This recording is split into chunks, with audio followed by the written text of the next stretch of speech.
Krásny deň. Jednou z najdôležitejších vecí pre zdravie je ekologická domácnosť. Ekologická domácnosť na pranie prádla a takisto na umývanie riadu, ale aj upratovanie domácnosti. A prečo je to tak? Pretože koža, pokožka je našim najväčším orgánom, ktorý pokrýva ľudské telo a pory, cez ktoré sa nám do pokožky a cez pokožku dostávajú do tela látky, ktoré používame, je veľmi dôležité, aby boli tieto látky ekologické. Čo to znamená? Pretože aký je rozdiel medzi ekologickými a bežne dostupnými prostriedkami z drogérie?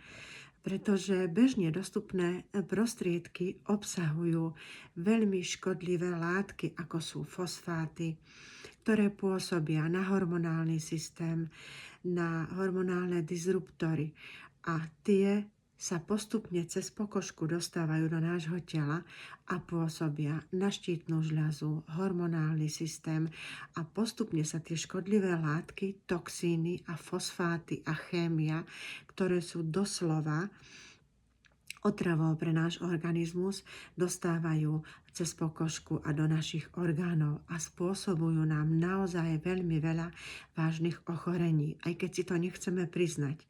Niekedy pozeráme na cenu, ale verte mi, že tie ekologické a dostupné prostriedky nie sú až také drahé, ale stojí to za to. Pretože potom, keď ochorieme, dali by sme celý svet za to a nepočítame peniaze, aby sme boli zdraví. Preto je veľmi dôležité používať ekologickú domácnosť. Ďalej, škodlivé látky sa nám dostávajú dýchacími cestami.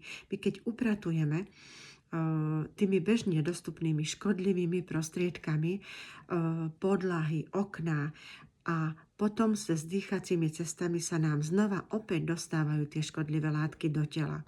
No a nehovorím o tom, keď umývame riad. Keď umývame riad, či už umývačke riadu, alebo aj ručne, tak tie toxíny a škodlivé látky sa nám dostávajú cez pokožku rúk, vysušujú, dráždia, sliznice, dýchacie cesty a podobne. Veľmi veľa detí trpí na alergie, dýchacie ochorenia a práve ekologická domácnosť a pracie prostriedky je veľmi dôležité používať ich tie správne. Ja veľmi rada používam našu ekologickú domácnosť Tiande a sú to kapsle na pranie, ktoré perú, vlastne majú silný antibakteriálny účinok. V nádobke sa nachádzajú takéto kapsličky a v nich je ekologický prací prostriedok. Tento prostriedok, ako sa môžete pozrieť, obsahuje 52 tabliet a jedna kapslička nám slúži na pranie prádla. Prádlo je čisté, vypraté, voňavé, prírodne voňavé. Nepotrebujeme už žiadnu aviváž, ani žiadne prísady do práčky, žiadne zmäkčovače, bielidla a podobne. Takže používam klasicky na pranie. Keď je veľmi znečistené prádlo, tak vtedy používam 2 kapsličky. Ale skutočne to je len vo výnimočných prípadoch.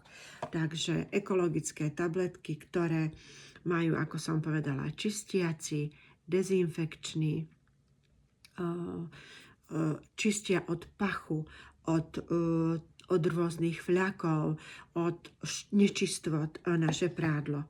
A v tejto ekologickej domácnosti by som ešte rada dala do pozornosti aj tablety, kapsle na umývanie riadu, ktoré perú na báze kyslíka, a teda perú, čistia, umývajú riad, majú tvar takéhoto krásneho srdiečka a stačí nám 1 kapsla takisto do umývačky riadu.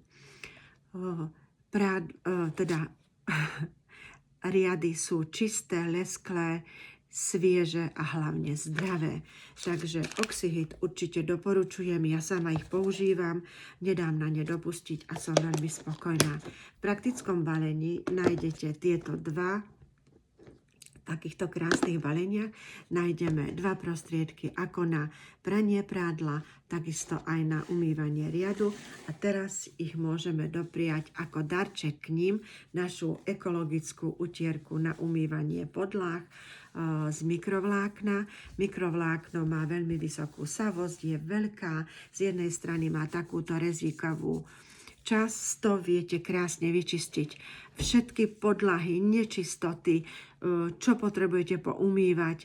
Naozaj skutočne vynikajúca vec. Je to jedna z mojich najobľúbenejších utierok a má veľmi vysokú savosť. Takže ja keď poupratujem, veľmi rada ju používam aj na podložku, pred dvere, takže ju veľmi často používam a veľmi rada.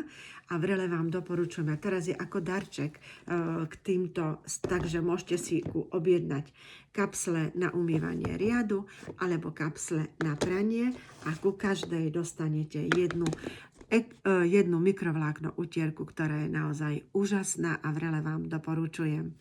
Takže a čo vy? Čo používate na pranie a upratovanie vy? Dajte mi vedieť do komentára, podielte sa so mnou. Ak sa chcete poradiť, napíšte mi, veľmi rada vám poviem viac. Majte sa pekne.